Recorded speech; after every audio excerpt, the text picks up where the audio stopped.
The Philadelphia Eagles head to Maryland to take on the Washington Commanders in a divisional rematch. The Eagles can lock up the division with a win, while the Commanders still need to keep winning to make the postseason.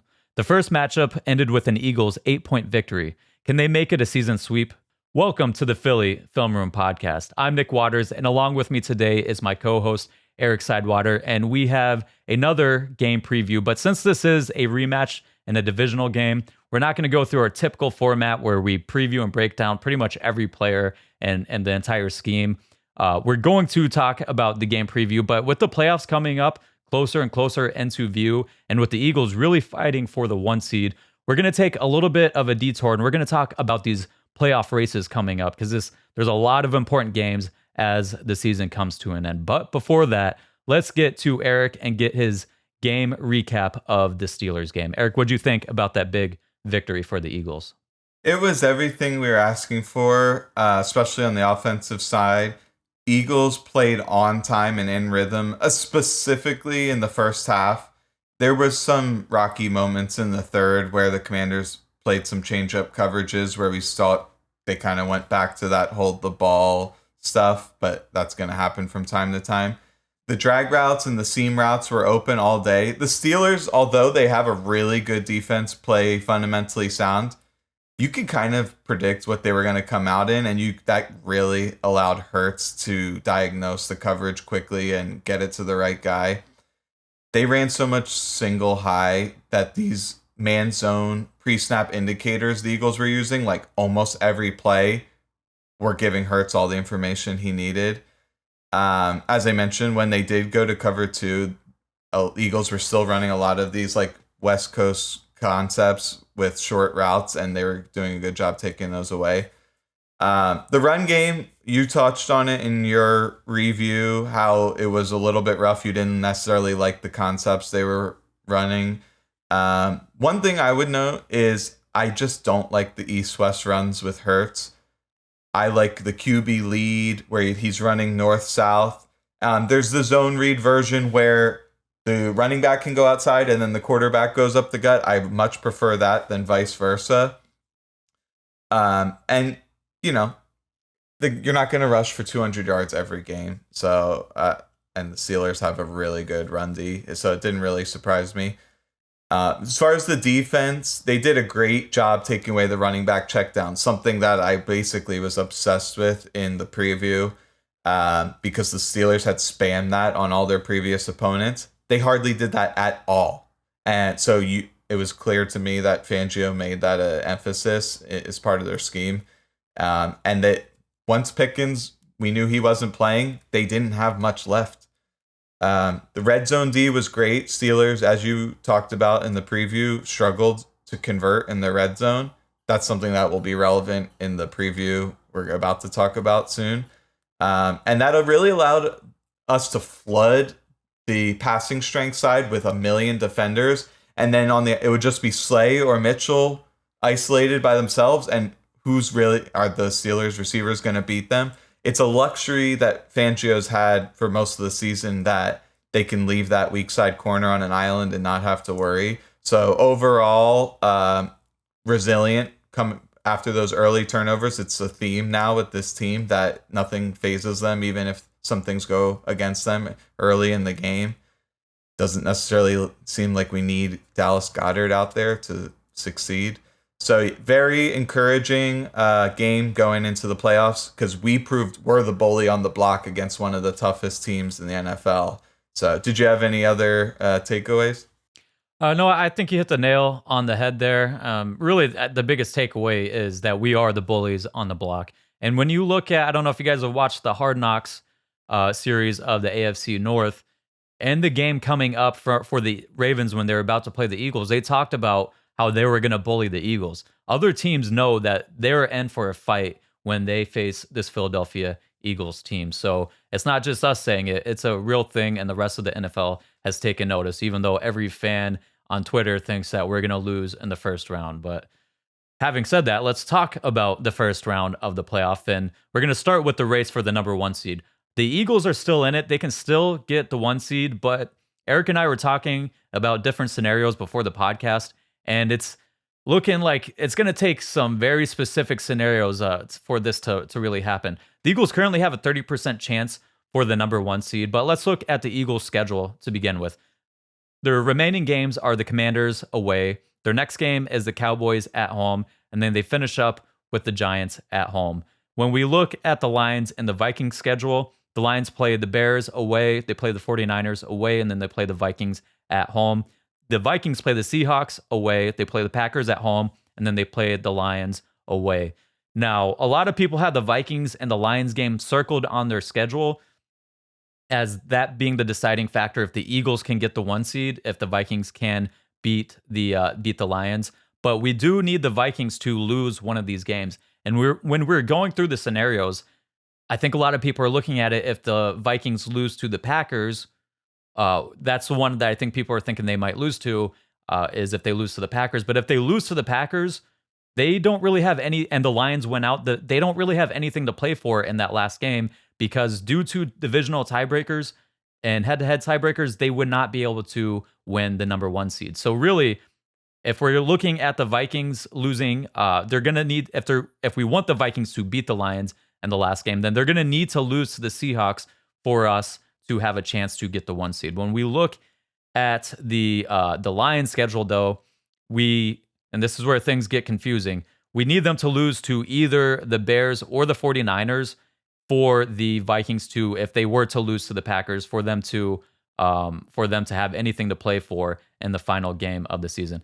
This all gets very confusing, and to be honest, I probably screwed up some of the explanation here in general, but just to keep it short, we need the Vikings to lose this week to the Seahawks. We can't have them lose to the Packers next week if we want them to have anything to play for against the Lions. And then conversely, if the Lions win out and the Packers and the Vikings lost to the Packers, then it doesn't really matter at that point in time. But if the Lions lose to either the Bears or the 49ers and the Vikings beat the Seahawks and the Packers, well then if the Lions beat the Vikings in that final game but had lost the previous game, then the Eagles could get the 1 seed. But there's a lot of things that have to happen. I don't really particularly think any of the things we need to happen are going to happen, but it's football. Anything can happen. But did you have any thoughts on the 1 seed? Just to make it simple, we need the Vikings and Lions to lose one of these next 2 games, and then the Eagles win out and we get the 1 seed. In all likelihood, the Lions are going to get the 1 seed and the Eagles the 2 seed, and the Vikings would go into the 5. So that's why we've really looked at some of these potential 2 versus 7 seed matchups. And so, yeah, there's a million scenarios, as you mentioned, but that's what I've kind of identified as the most likely. Yeah, when we look at some of these matchups, potential matchups against the 7 seed, listen, there's too many scenarios that could happen for us to go through right now and say, well, if this team beats this team, then this team will get in. There's just too many different scenarios to go through each one right now. There's still a lot of football to be played, but the most likely matchups, number 1 is the Commanders right now. That is most likely who we will be playing as a 7th seed, but it could also be the Rams or the Seahawks or the Falcons. It could even be the Buccaneers. It could potentially be the Cardinals, but the Cowboys aren't eliminated yet, but it's probably not going to be any of those teams. It's most likely going to be either the Commanders, the Rams, the Seahawks, the Falcons, or the Buccaneers. So we'll talk about those games and who we most and least want to play. So you want to kick it off, Eric? Who would you most want to play in the playoffs in the first round? The Rams. And it's because there's this narrative. I forget if it's Dan Orlovsky started that nobody wants to play the Rams in the playoffs after they put up 40 some on the Bills. And I think it's a joke. As we talked about it, the Eagles ran through the Rams. Their secondary is a leaky faucet. They don't match up well. We've acknowledged that Puka Nacua is awesome, but they don't have explosive runs, and they really only have one bona fide receiving threat. I understand Cooper Kupp is a solid receiver, but he's not an all-star level guy. And Stafford, honestly, he's not playing to the level that we've seen him play in the past. Lots of terrible turnovers from him.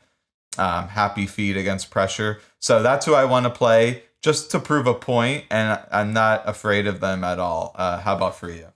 Yeah, well, before I say any of these teams, they all have warts that you could really exploit. So am I scared of any of these teams? No. But we do have to kind of pick our most and least favorite teams that we'd want to play in this game. For that reason, I would say I put 2 for each. I that I want to play would be the Falcons. I think they're just average at best all around. They're probably going to be playing Michael Penix in the playoffs if they make it. Rookies against Fangio defense haven't really fared well, especially when this Eagles defense is playing historically well. So I think that's a matchup I'd like. They only scored 22 points against the Eagles earlier in the season, and that's when the Eagles are giving up points left and right. So they played this game and run this game back again. I think it's a much different outcome. The Seahawks, I also wouldn't be scared to play them either. They've beat bad teams. That's really who they beat this season. And a lot of those games have been close games against bad teams or just straight up losses. They lost to the Giants by 9 points at home. So they're not a team that I fear. They lose to good teams, and really they've gotten blown out against a lot of good teams. They only have 1 win against a team currently in playoff position, and that is the Denver Broncos, and that was in week 1, and that was with a rookie making his debut in the NFL. And they won that game by 1 possession, I believe. They had 3 losses to teams that are currently slated to make the playoffs. They lost to the Lions by 13, the Bills by 21, and the Rams by 6. 4 losses. The Packers as well by 17 points. So when they play good teams, they get worked pretty well. So I am not scared of the Seahawks. I'd also just want to mention one more team, the Commanders. I didn't put them for the team that I would most want to play. I think they have out of the teams we've mentioned, the worst or maybe second worst roster overall, top to bottom. But I don't want to play the same team 3 times in a season. It's not unprecedented to beat a team 3 times in one season. Look back to the Giants a couple of seasons ago. But I do think Jaden Daniels is a guy that, he's a good quarterback. Once he sees a team more and more, I think he will figure things out. So I don't want to play them. But I do think in terms of roster-wise, I don't think they're that talented overall. But let's jump to who we least want to play. Eric, who's that team for you? The chance that the Eagles get matched up against this team is infinitesimal. It probably wouldn't happen in 1,000 years, but it's possible. And so I'll say the Packers. To me, they're a complete dark horse in this playoff picture because there's so many teams that are like 15-2 potentially, but this team is lethal. And they have a rookie DC, and they've kind of been building, getting the right guys on the field over the year. And I think they're a scary team. That's who I don't want to play. Like I said, the odds are extremely unlikely, but in subsequent rounds, they likely will play them. So that's who I don't want to play. How about for you? Yeah, I guess I didn't mention they could play the Packers. It's just a very small chance that they do play them. But I kind of want to play them because, like Tupac said, revenge is the second sweetest joy. And we even though we beat them, that defense kind of got embarrassed in week 1 against the Packers. And knowing how well this defense is playing right now, I would like to see them match up with them again just so we can get that lick back. But that's probably not the likeliest team that we're going to play. And as you're saying, I think that is the scariest team to play. But I'm just a vengeful guy sometimes. But the team I least want to face would be the Tampa Bay Buccaneers. Number 1, Todd Bowles has had Hurts' number in the past, particularly in the playoffs. He did have a good game against him in week 3 of the 2023 season. But other than that, I believe since Nick Sirianni has taken over as a head coach, that they are just 1-4 against Todd Bowles' team. So that's a team I would not want to face. I will go a little bit different than what you said. I also wouldn't want to face the Rams. Not that I'm scared of them. We did beat them by a lot.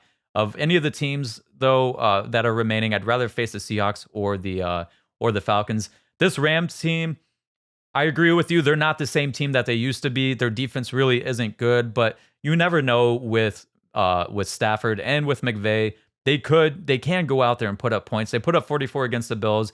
They did put up 30 against the Vikings, who are 4th in points per game, allowed at 18 per game. So there is a chance that they can get hot and they can start putting up points and push your team. They also have a good front that can be disruptive. Maybe the offensive line has a bad day. Maybe they force Jalen to turn the ball over a time or two. So I wouldn't want to play them. But You made a good point about the Bills giving up 40 to the Rams. The Bills defense didn't look good the next week as well. Against the Lions. I know the Lions have a really good offense, but why hasn't there been bigger conversation about the Bills not having a good enough defense in the playoffs? The national media is focused all this time about Jalen Hurts isn't good enough to win in the playoffs, and it's like the formula for winning in the playoffs is having a good run game and having a good defense. That has consistently won era after era after era. Look at the Chiefs last year. They won based on their defense and their run game to a large part. This still happens. So why isn't the bigger story that the Bills defense has been getting shredded? Do we really expect Josh Allen to keep up this performance against teams, against better defenses in the playoffs? If generally what happens is those guys get slowed down a little bit once they've played some better teams in the playoffs. And with a defense that has been giving up points left and right, I don't know about that. I feel like there should be more conversation about that than about can Jalen Hurts win in the playoffs. A little ridiculous, but let's move on to the preview of our game coming up against the Commanders. And first, let's do a recap of the first game because things can happen. We need to see what happened in the first game as teams do adjust and what can we expect in the second game. So when we look back to the first game, on paper, it was a dominant win. They outgained the Commanders 434 yards to 264. They outgained them on a yards per play average 6.2 to 4.2. And 70 of those yards for the Commanders came on their end of game drive when they were already down 26-10. The Eagles were pretty much just playing prevent defense at that point in time. But there was a crucial point in the game. The Eagles were up 12-10 in the fourth quarter, and they got a fourth down stop on their own 26-yard line. The Eagles defense did. On the next drive, the Eagles scored a touchdown. And then on the first play of the possession following that, Ed Reed Blankenship got an interception, and then the Eagles scored another touchdown 2 plays later. So that really blew the game out, but it was 12-10 in the fourth quarter with the Commanders on the Eagles' 26-yard line. So this game could have gone much differently. But when we look at the game, looking at the offense, they had their fourth highest yardage total of the season, fourth in yards per play. They put up 26 points, but the Eagles were down by 4 entering the fourth quarter. They had only scored 6 points at that point in time. A lot of that was self-inflicted, though. The offensive line had sloppy play and blown assignments in the run game. They were bad on combination blocks. There was times where I remember vividly, Mekhi Becton went to block a defensive lineman. He wasn't even combo blocking with anyone. He blocks him, lets him go, and then works up to the second level. And Cam Jurgens, I think, was already blocking a linebacker there. So it was a short week. It was sloppy a little bit on both sides of the ball, but they started figuring things out as the game went on. Some of those self-inflicted plays as well included a holding penalty on an opening drive where they had gotten down to the Washington 25-yard line. It was then 2nd and 22 or 2nd and 20, and then the drive pretty much ended there. There was another drive ended early because Jalen bailed the pocket too quickly on a third down where it looked like he had an open hole. He tried to scramble and ended up running himself into a sack. There was a 13-yard sack on a reverse tossback when the Eagles were on the Washington 36-yard line. And then AJ and Devontae ran into each other on a mesh route on the goal line. They settled for a field goal at that point in time. But as the game went on, they adjusted and they executed better. Jalen hung in the pocket on the same exact play I talked about where he scrambled early. The Commanders ran the same exact stunt where they pretty much showed an open gap for Jalen to scramble through, and then a defensive lineman was looping around. Jalen took the bait in the first quarter. Later in the game, hung in the pocket, got a check down to Saquon Barkley for 40 yards. They started recognizing some of the blitzes that the Commanders were sending. They called Jalen checked into a trap play that turned into a long gain for Kenny Gainwell. Then a split zone play that took advantage and ran the opposite direction of the blitz. And there was a big run for Saquon Barkley for a touchdown. They adjusted to the Commanders' front versus the Eagles' 2 tight end sets that set up a big Saquon Barkley touchdown run. I did a very specific episode, a breakdown of what happened in that game, so check it out if you haven't already seen that video. But they also kept Jalen clean for much of the day. Fourth lowest pressure rate of the season allowed, according to Next Gen Stats and PFF. There's very few clean losses. It was mainly due to coverage or some self-inflicted pressures. It was very few guys just getting beat. So I expect that the Eagles should be able to keep Jalen clean the next game. Defensively, they were the physically dominant team. They won the battle in the trenches. They were constricting gaps in the run games.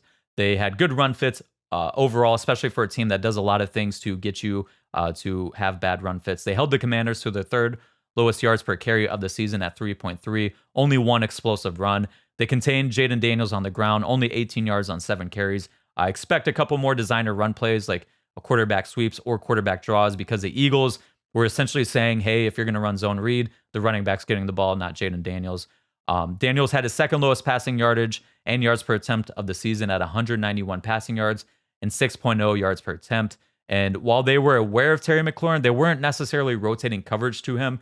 You would see times where defenders would get their eyes to him, but they weren't, for the most part, rotating coverage and bracketing him. It was just Quinyon Mitchell did a great job of blanketing him for most of the game. He had one catch on 2 targets. One of the catches, or the one catch came against DeJean in the slot. The other target was when McLaurin was on the opposite side of the field against Darius Slay. So one last thing about this game before we jump to Eric and his thoughts on the first game, and then get his thoughts on the upcoming matchup.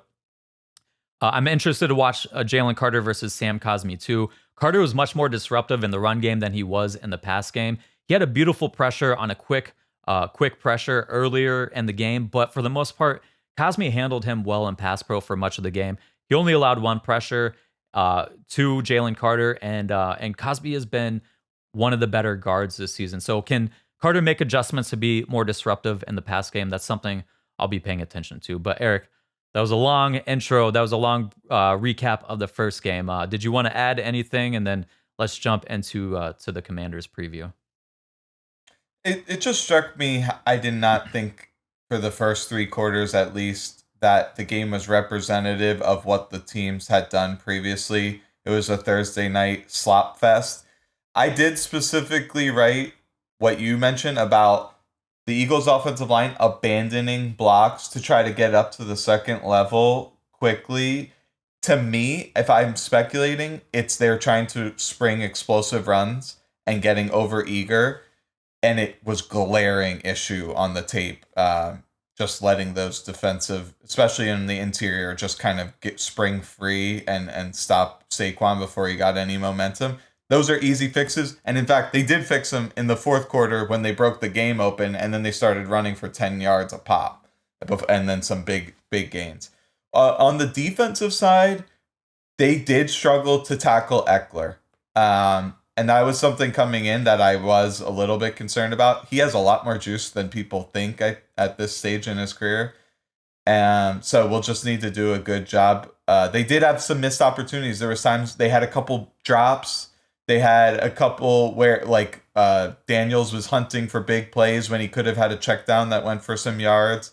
So I was encouraged by how they mitigated the QB run game. But we did see that they did struggle against some of these other QBs to try to contain them in the pocket. And candidly, now that Terry McLaurin has a good QB, he's a better receiver than I thought. I always thought he was solid, but on tape he looks like pretty much a Pro Bowler. The chance that we're going to keep him to 20, I don't even know how many yards he had. Not a lot of yards, I think is low, but you just got to make sure that he's not going to break the game on you. So overall, I think both teams are itching to put their best foot forward and show what they're really capable of in the second matchup, and I'm excited to see what transpires. Yeah, and I think it's something that we need to note that Austin Eckler is going to be out of this game. He is on injured reserve due to a concussion, so hopefully things are okay with him. But he did lead the team in receptions with 8 and yards with 89 in their first game. There were some blown assignments, especially early in the game. There was a play where Zach Bond didn't take Eckler to the flat and cover 3 match, and it turned into a 30-yard gain. They were having an issue containing him in the pass games. Now, some of those yards came during the 2-minute drill when a lot of times running backs are getting a lot of targets at that point in time, and then the end of game drive. But that'll be something to pay attention to is, do they have a guy that can really threaten them in the pass game with Eckler out? Brian Robinson is a tough runner, but I don't think he's the same receiving threat that Eckler is. But as we jump into this Commanders preview, we got to touch on some of the guys that are going to be out. Noah Brown was their number 2 receiver, and he is now on injured reserve for the rest of the season. He primarily played out wide, and now that he is out, Dyami Brown has taken his snaps out wide. So that's something to look out for. You mentioned that there were some drops in the game. Diami Brown was a guy that had a drop. There was a pass to Noah Brown where Jaden Daniels just left it way short. It probably would have been a big gain. So while the Eagles did hold Jaden Daniels down, there were a few plays that he left on the field or the receiving core left on the field. But that's the thing with this Commanders team. They aren't the most talented team top to bottom. They're very top heavy. Jaden Daniels is good. Terry McLaurin is good. Brian Robinson Jr. is a tough runner. But you get to some of their players after that, and they're not all that great. Zach Ertz is potentially out this week. I think he had a concussion last week, so he could potentially be out. They activated Jamison Crowder off the injured reserve to fill in. But, I mean, is this going to be an Olamide Zaccheaus revenge game? I don't know. I don't think he probably will do much. They just don't have a lot of weapons on this team.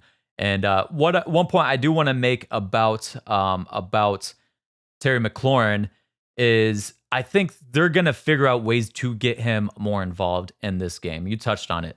They can't expect to win this game with McLaurin having one catch for 10 yards. When we look at McLaurin's usage, he primarily lines up on the left side of the line of scrimmage, or on the left side of the ball, which is Quinyon Mitchell's side. He plays on the left side, coming up into and through the Eagles game, up through week 11. He played on the left side on 86% of the snaps, and 76% of those were wide left. So not just on the left side of the ball, but in the slot, all the way out wide, matched up against Mitchell. Since that Eagles game, he's lined up 72% of his snaps have been on the left total, so a 14% decline, and 66% have been wide left, so a 10% decline there. But here's where things get more interesting. The targets are much more diverse now. Through week 11, 83% of his targets came on the left side. 71% of them came wide left. But since that Eagles game, Quinyon Mitchell put the scare in Terry McLaurin, because now 54% of his targets are coming on the left, 46% are coming wide left, 46% of his total targets are coming on the right side. So that matchup with Quinyon Mitchell showed them that, hey, we need to figure out a way to, we're not good enough where we can just line up Terry McLaurin on one side, and if a guy's able to take him away, we have other guys that we can go to on the other side of the field. They needed to figure out ways to get Terry McLaurin involved, and they definitely did after the Eagles game. But what were your thoughts on this game as we get into this Week 16 matchup? A lot of NFL fans kind of meme Cliff Kingsbury about he'll start really hot and then level off. And I kind of dismissed it, but we're starting to see it come to fruition a little bit. I mean, it kind of shocked me when they lost to the Cowboys, although there was a lot of extenuating circumstances with crazy special teams plays in that game. And they still put up points. But I'll say this. The Commanders have had some of the best success, if not the very best success against cover 3 in the NFL. We know that the Eagles run quite a bit of cover 3 and the variants. And they really only struggle against cover 2 analytically, and that's not a coverage that the Eagles favor.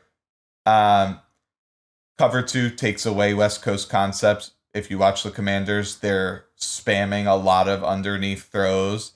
And you also get a lot of defenders, potentially 9 defenders with their eyes on the QB containing those scrambles in cover 2.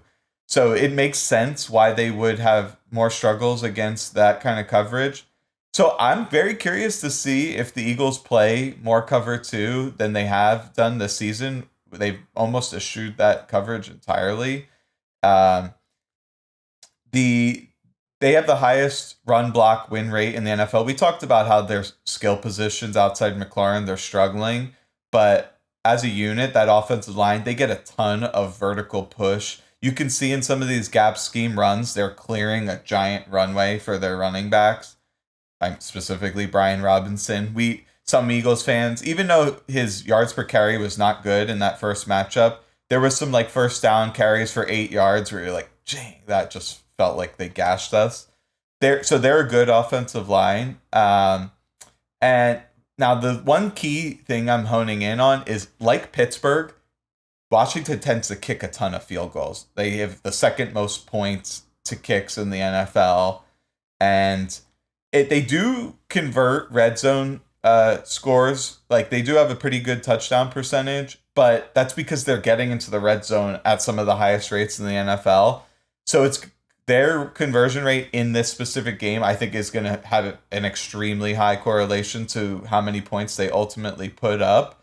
But I think they're going to be dotting their I's, crossing their T's on offense a little bit more. But that said, not having Eckler, I think, is a big hit to them. So I think they'll be better in some areas, but they might suffer in others. In terms of their offense, did you have any additional thoughts? Yeah, I'm just going to end with this is trying to take away Terry McLaurin, knowing that he is going to be probably most likely rotating to different parts of the field now. If McLaurin is going to be matched up with Mitchell on the outside, I wouldn't worry about changing up your coverage. But if you are able to get, if they put McLaurin either in the slot on Mitchell's side or even on the opposite side of the field, then that's when I'd start running some targeted coverages, especially on obvious passing downs, where if he's lined out wide, you play cover 2 to that side. If he's in the slot, you play cover 4 to that side. Or if you want to play man coverage and bracket him, just different things like that. I wouldn't be surprised if they try and get McLaurin matched up with DeJean, especially after we saw what happened with him and Adam Thielen. Terry McLaurin got way more juice than Adam Thielen has right now. Legit 4.3 speed, can take the top off a defense, and he's a great route runner. He's a top 10 receiver in my mind in the NFL.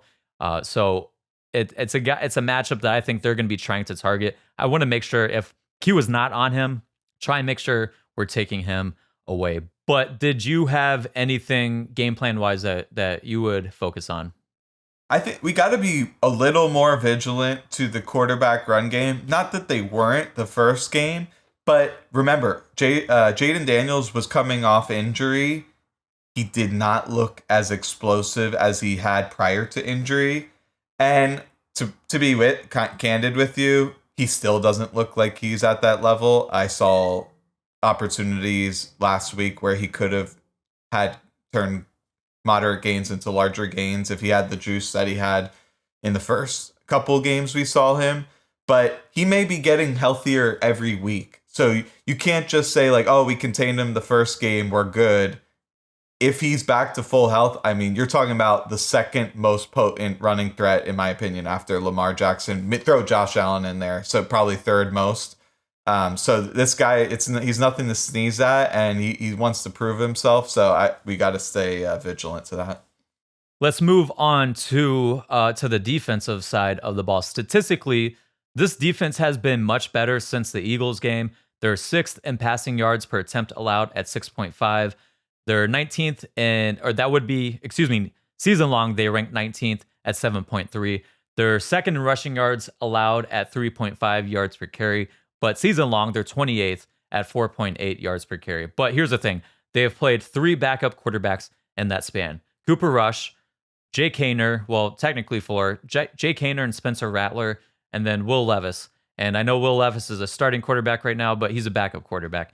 So they played 3 backup quarterbacks in that span, and their combined record is 14 and 28 at 33% win percentage in those games. So I think that explains a lot of why they've been better statistically. I don't think they are going to come out and just shut down this Eagles attack. They don't have the guys in the trenches, and if you don't have that against the Eagles, you're not going to slow them down. Even though they weren't having their best game in the first half, they still were running the ball well. And then when they started to figure things out in the fourth quarter, they were just gashing them left and right. Kenny Gainwell, multiple explosive runs. Saquon Barkley, multiple explosive runs, doing anything they wanted. So I think with more preparation, more time to prepare, I think that this Eagles offensive line is going to get after them on the ground and in pass protection. And I think we're seeing a renewed sense of Jalen Hurts getting the ball out on time, playing and trusting his guys in the pass game and the concepts. Hopefully that continues from the Steelers game. But just like the Panthers game was one game, so was the Steelers game. So we can't get too high, can't get too low. So hopefully we continue to see the good Jalen Hurts. But Marshawn Lattimore is back from injury, so that is a big matchup, a big thing that is different about their defense. He played his first game was against the Saints this past week, and as a result, they took Benjamin St. Juste out of the lineup. he was bad, bad. He was 83rd out of 115 qualifying corners and yards per attempt allowed. He came in, I think he got like 3 snaps in the last game. One of those snaps, he got a hands to the face penalty. I don't think we're going to see much of him, unfortunately, for the Eagles. But is Marshawn Lattimore being back for the Commanders, is that a bad thing for the Eagles? Theoretically, it probably is. I mean, he is a good corner. He is a better matchup for them. But if that causes Dan Quinn to run more man coverage, well, that just plays into what the Eagles do best. That was his MO in Dallas. He played a lot of man coverage with Trayvon Diggs and Deron Bland, and then they'd run cover 2 as a changeup, get into the different variations of cover 2. I think that's a bad move against the Eagles. Jalen plays his best against man coverage and against single high defense. He plays much more confidently and much more decisively. If you want to slow down the Eagles' attack, their passing attack, you want to play more zone coverage. You want to disguise and rotate late because Jalen's pretty good with the pre-snap diagnosis. But they ended up playing more cover 3 and more cover 2 than they did play cover 1 against the Saints. So we'll see how this matchup plays out. And Quinn has played the Eagles enough times to kind of know what their strengths are at this point in time. So I still think this is a game that gets dominated on the ground with the passing playing a smaller part than last week, but hopefully in an efficient role. But Eric, what did you think about what's going to happen on the defensive side of the ball for the Commanders? The Commanders run much more cover 2, as you mentioned, than the average team. I think they're like 5th or 6th highest in the NFL. And that's relevant because we saw in the third quarter specifically against the Steelers that they started to go to more cover 2 and Hurts started to hold the ball. But part of that's because they were designing or they were running concepts that would attack cover 3 or cover 1 because the Steelers were so heavy in single high. So the stuff wasn't coming open. It makes sense why he would hold it. So I do think the Eagles will be prepared for that. It's probably going to have them take some more downfield shots, specifically up the seams in the deep middle. They're a blitz-heavy team, the Commanders' 5th highest rate in the NFL, but it's not the type of pressures that have historically gave Hurts issues, which is 6 and 7 man pressures and cover 0. They're running a lot more sim pressures. They'll walk Lou Vu and Wagner up to the line, and they'll bring them or not. They rarely bring the house. They have a fire zone package where they'll run cover 2 behind it and bring 5. They play a ton of nickel and dime, the second most in the NFL. They rarely are putting 5 defensive linemen on the field. That's where the Eagles have an opportunity to run.